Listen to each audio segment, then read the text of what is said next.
I was living in New York City, and I was heading to a fabulous party in the Lower East Side. My taxi got stuck in traffic a couple of blocks away from the party that I was going to. And I glanced out the window, and there was this homeless woman rooting through the trash. And to most people passing by, she just looked like a homeless woman. But when I really stared at her, I realized it was my mother. The emotion that seized me at that moment was not one of compassion or love. It was one of fear, because I was afraid that Mom would look up and would see me and would call out my name, and somebody who was going to the same party that I was going to would hear her. And my secret would be out, the fact that while I was living on Park Avenue and writing about celebrities, my mother was living on the streets. A couple of days later, I got together with my mother, and I said, "Mom, what on earth am I supposed to tell people when they ask me about you?" And she looked at me as though I just asked her a completely silly question, and she said, "Tell them the truth."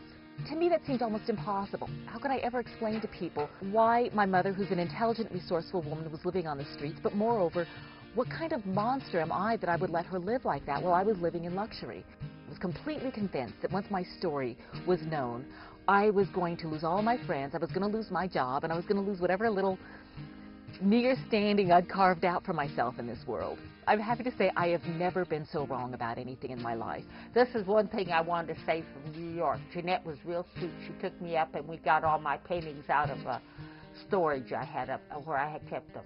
This painting was the house directly across from my apartment at 6th Street. I mean at 8th Street when I lived in New York. A friend of mine gave me the flowers, so naturally I had to take a picture of them, right? And this is one I had in a nightmare. That's I had nightmare. These flowers I found in the garbage. I was walking down the street, and sure enough, there's these beautiful lilacs. So I got them out of the garbage, and I painted a picture of them. And so, as I say, almost all of them have a history. My husband's in the corner. When I was growing up, I lived in, we lived in cars, we lived in shacks, I slept in a cardboard box, we lived wherever we could. But Dad said all of this running around was just temporary. One of these days he was going to build us a great big mansion out in the desert, solar heated, and he called it the Glass Castle. And alcoholism and a few other things got in the way, and the Glass Castle was never built. My very, very favorite memory from my childhood is when I was 5 years old, and we didn't have any money for Christmas presents, and my father took each of his children out into the desert night, and he let us choose for a Christmas present whatever star in the sky we wanted. And I chose Venus, and Dad had to explain to me it wasn't a star, it was just a planet, and the reason it was so much brighter is it was closer. I wanted anyway. Dad said, "What the heck, it's Christmas, you want a planet, you got a planet," and he gave it to me.